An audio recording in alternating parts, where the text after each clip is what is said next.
Alors bonjour. Je vais résoudre avec vous les deux numéros qui nous restaient à faire dans le cahier de notes de cours en lien avec la différence de carré. Donc, on commence tout de suite le numéro A.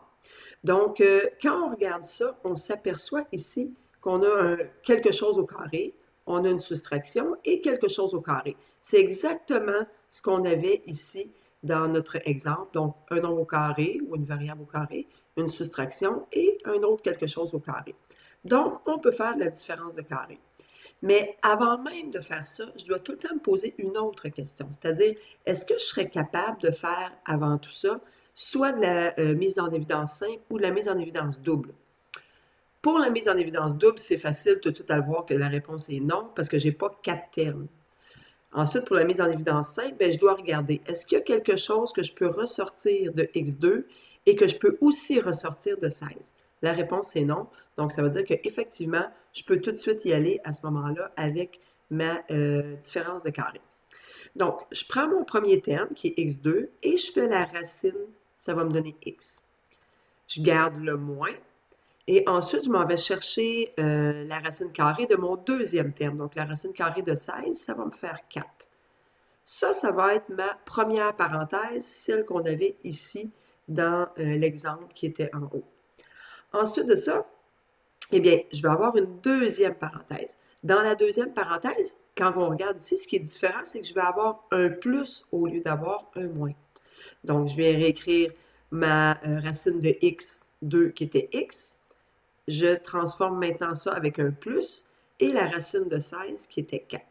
Donc, c'est bien important. Je dois avoir exactement la même chose que dans la première parenthèse, donc x et 4, sauf que ce qui vient changer, c'est le signe tout simplement. Une fois que j'ai fait ça, il faut encore que je me demande, est-ce que je peux continuer à factoriser?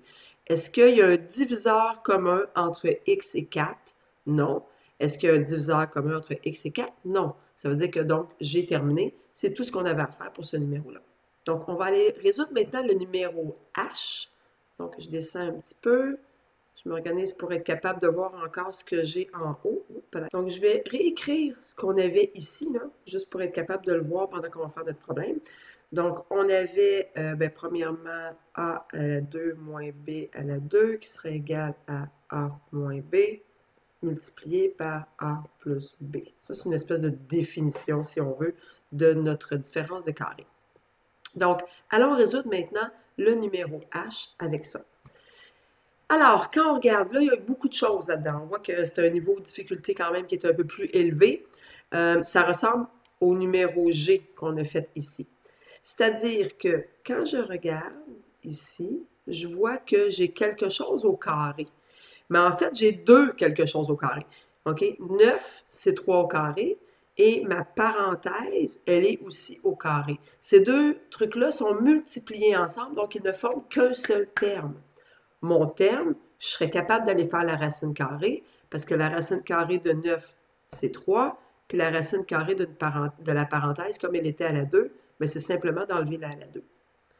Maintenant, pour avoir les conditions pour faire une différence de carré, il faut aussi que j'aille un moins, c'est le cas ici, et il faut que mon autre terme, lui aussi, je sois capable de faire sa racine carrée.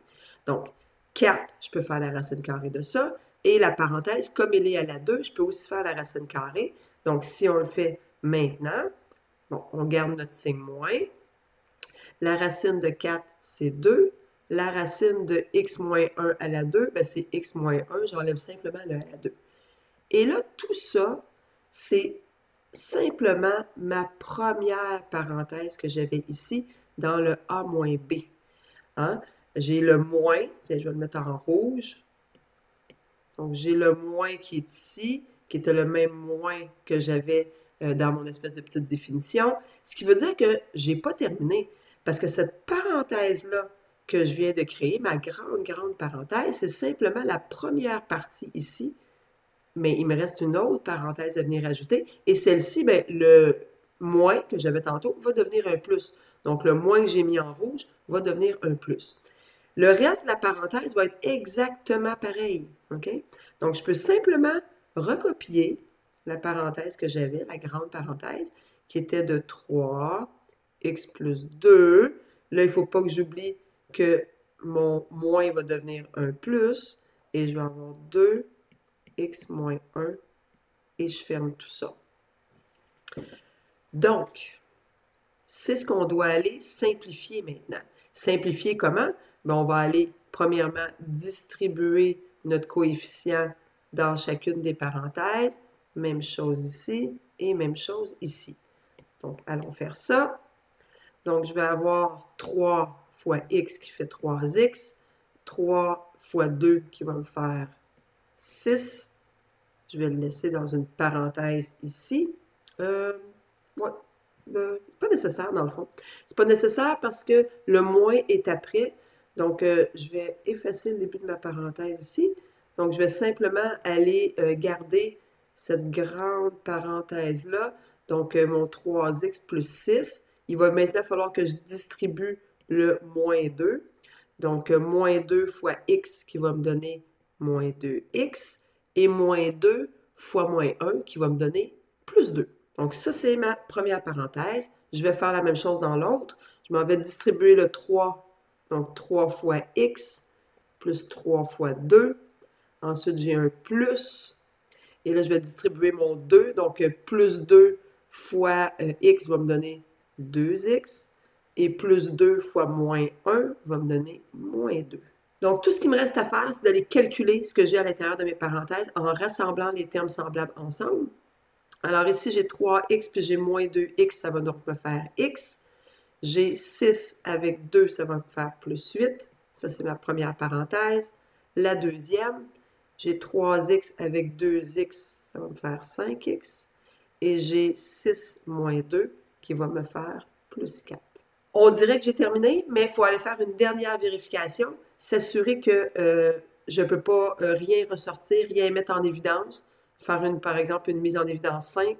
Donc ici, il n'y a pas de diviseur commun entre x et 8, donc cette parenthèse-là, je ne peux pas la simplifier plus.